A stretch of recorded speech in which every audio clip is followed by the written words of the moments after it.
Après avoir vu l'induction du mésoderme au stade blastula, après avoir vu l'induction du neurectoderme au stade gastrula, on va voir maintenant la régionalisation des somites et son induction évidemment après. On a donc sauté quelques étapes et on arrive directement ici, si vous voulez, à la régionalisation des somites. On va commencer d'abord par décrire cette régionalisation, puis après on verra évidemment quels sont les fameux contrôles d'induction qui vont être à l'origine de cette régionalisation. Alors qu'est-ce qu'on appelle la régionalisation des somites?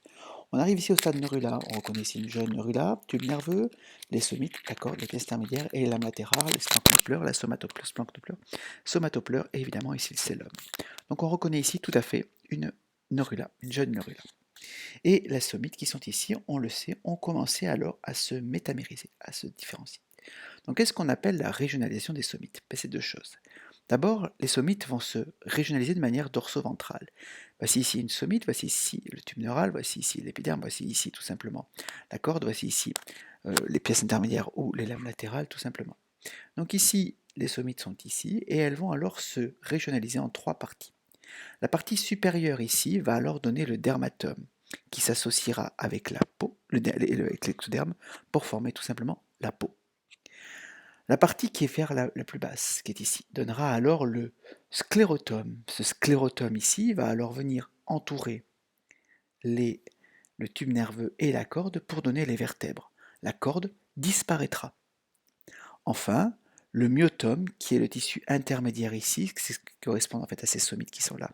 Ce myotome, ces cellules vont alors migrer pour donner tout simplement les muscles et on retrouvera une certaine forme de métamérie, puisqu'on me l'a signalé, une certaine forme de métamérie aussi au niveau des muscles.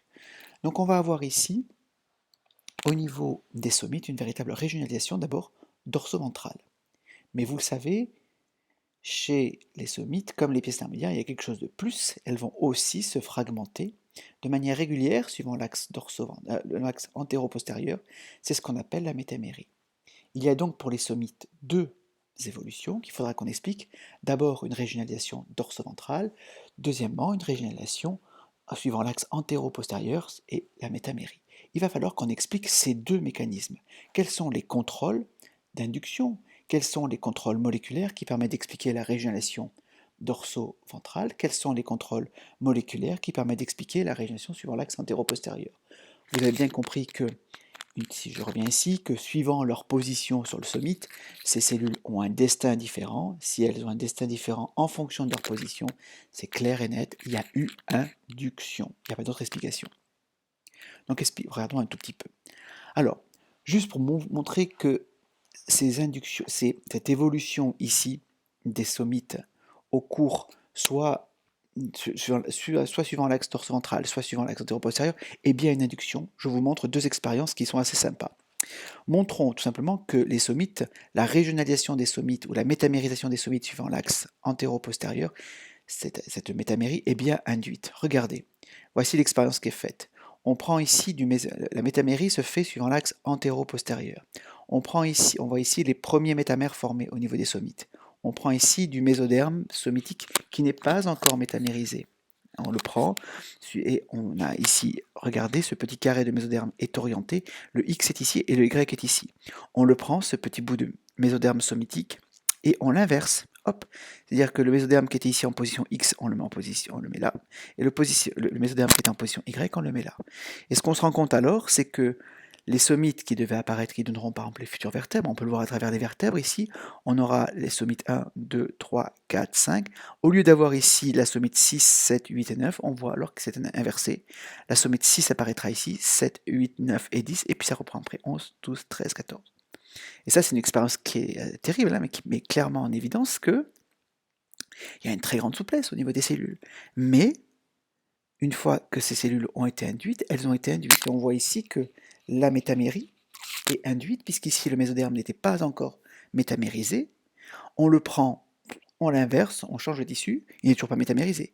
Et la métamérie se mettra suivant l'ordre par lequel il était prévu initialement, c'est-à-dire 5, 6, 7, 8, 9, 10, c'est-à-dire suivant l'ordre suivant lequel il a été induit avant qu'on ait fait tout simplement la coupure du mésoderme. Je vous en montre une autre, qui est encore plus glauque. Voilà. Ici, on a toujours un embryon, voilà, qui est en train de former ses métamères. Les premiers métamères sont formés, les derniers ne sont pas encore formés. Donc ici, le mésoderme somitique n'est pas encore métamérisé. On prend ce mésoderme somitique qui aurait dû donner logiquement des côtes. D'accord? On le prend ici, il aurait dû donner ici par exemple des vertèbres qui ont des côtes. On le prend et on va le mettre sur un embryon qui est un petit peu plus jeune. Voilà. Et on le met plus haut. On va le rajouter un peu plus haut. Là, on est encore sur du mésoderme qui n'a pas encore connu, du mésoderme somitique qui n'a pas encore connu la métamérie. On le prend et on le met un peu plus haut. Et on se rend compte alors que le nouvel embryon ici, il va avoir toutes ces vertèbres etc., qui ont bien fonctionné, à part là où on a rajouté tout simplement le mésoderme somitique, et bien on se trouve alors qu'on a des côtes supplémentaires, et on a carrément des côtes, des vertèbres thoraciques, pardon, pas des côtes, des vertèbres thoraciques, donc avec des côtes supplémentaires. Et ça, c'est assez terrible, hein, parce qu'on a rajouté ici du mésoderme qui n'était absolument pas métamérisé, donc qui n'est absolument pas du tout différencié, qui n'avait pas du tout commencé à métamérie. On le met ailleurs et on se rend compte en fait que globalement, eh bien, il était parfaitement induit, il était déjà, alors qu'il n'était pas métamérisé, il était totalement programmé en fonction de sa position pour donner des vertèbres de type cote, et donc par conséquent, il était totalement induit.